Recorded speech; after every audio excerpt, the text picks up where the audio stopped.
you must be delighted with Sophie's performance in that heat of the 4x4 yesterday. Absolutely, brilliant. You know, it's been a long road, many years, and even a long road in this week in the Olympics. It's her 4th race, and to have come out with was her best performance. You know, she's been chasing that 50 point.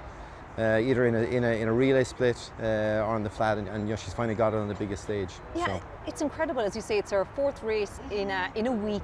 Where did that performance today come from? How was she able to build that performance out there yesterday? I think it's been building for, you know, as I say, 7 or 8 years, training at a really high level. You know, year on year, you're keeping getting better, working on your strengths, working on your weaknesses, and it's just accumulation of performance on performance, session on session, week on week, month on month, year on year, and then, you know, bringing it. I think mentally, you did the final piece physically, but then mentally you need to have been here before, done this before, made the mistakes before, and it just all culminates then in a performance like that yesterday. So yeah.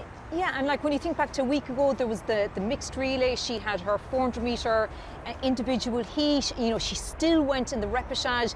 But she always said, I want to run as many races as possible in these Olympics. And the fact that she has got better, as we've just said, as the Olympics going on, is a credit to you and your coaching as well, Jeremy. Yeah, no, absolutely. And I think, like in some ways, they train harder than racing at a championships. So like the work they're doing this week would be somewhat easier than a normal week in the depths of winter, you know. And yeah, so like, you know, this week she should be able to do 4 races in 5 days. You know, we look at Sharlene last year in Budapest. Like, what was it? Was it a dozen races? It's probably 5 or 6 or 7 races. But you know, they train hard so they can race easy. You know, so I'm not surprised that they all were. Like the 2 girls especially who'd done the individual, and then the 2 coming in. You know, they're well conditioned and they're ready for this. And they really do seem to have a really great team spirit as well. Absolutely. I think that's been slowly building. I've been involved in the relays as a kind of a personal coach in various kind of bits and bobs, but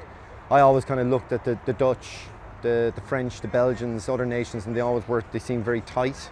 And we just weren't there. We weren't clicking in that sense. But I think even in Budapest last year, it's just brought them really tight together. They're a unit. Before that, are run at a time, there might be subs coming in, reserves coming in. You know, Rashida, when she comes in, she's used to this setup. She's from a collegiate background in the US, so she just, when she comes in, slots in seamlessly. So yeah, and I think that sense of a team. You know, I can see it. We can see what other teams looking at them in the warm-up track. We see the Belgians looking at them.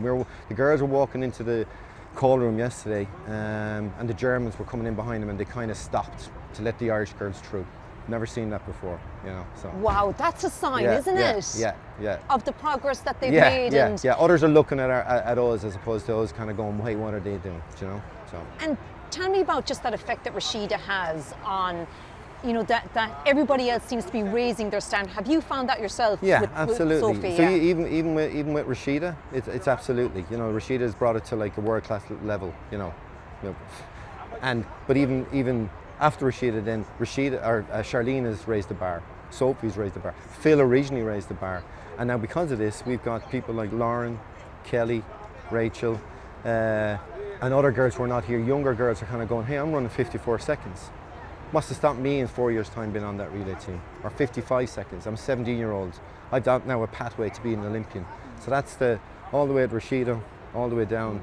There's a pathway now where people, young girls, particularly young girls, can see that we've got a way to be, you know, an Olympian. You know. So we know the amount of races that she's run. What is the recovery like during this period for Sophie and the girls? It's. I think she said in one of her interviews after maybe the repechage, it was to maybe have a coffee and a nap. But straight away after that, they'll get in, they'll fuel. They'll come back into the team tent. They'll all do this. They'll get a rub. They'll have their fuel. She likes to do an ice bath, you know. So she has an ice bath, and then they'll just get back and chill, you know. So this is a 24-hour turnaround. So it's pretty much that's what it is.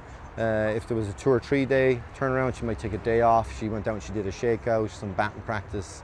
So yeah, the hard work is done at this stage. You're just staying fresh between the rounds. So.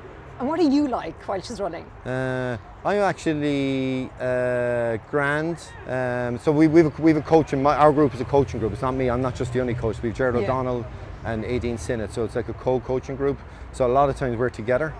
So for the repechage, I was sitting beside Jared, and normally, we're kind of just, we'd be shouting encouragement, but for some reason the repechage was a strange old one. We were just silently sitting, kind of going, almost nodding to each other, looking at each other, and it wasn't until like 50 to go, it was like, she's getting this, she's nailing this, so I think but to the point, as a coach you really need to be calm.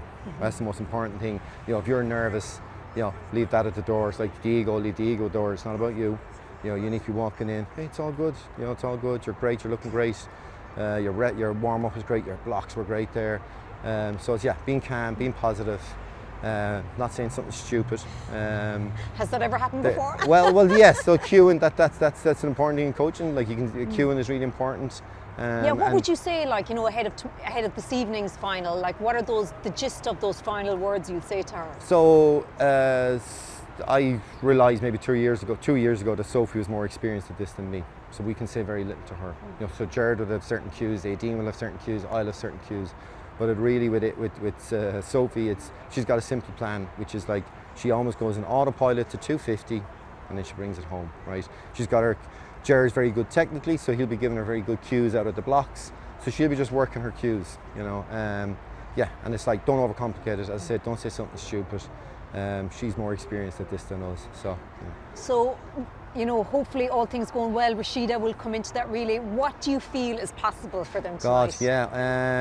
I think on paper they're probably not, maybe in the medal hunt, maybe not on paper, but I think they just need to do their jobs, each do their job, replicate what they did yesterday, and just be in contention. It's a final, anything can happen. You saw it in some of the 4x4 in the men's heats. There was a bit of carnage, there was a bit of falls, some DQs.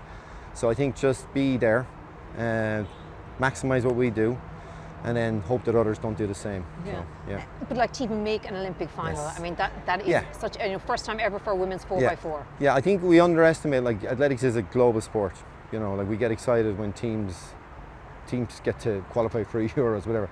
They've qualified for an Olympics, and they're in the top 8. And that's I think every championship in the last 2 years that they can get to a final, they've got to a final. So that's European it's World Indoors, World Championships, and now the final one, the Olympic Games. So I think it's that consistency, and it builds, and it builds and it builds and it builds. It's like an athlete building. The team is building, new members being added, new members coming out. So it's it's very exciting.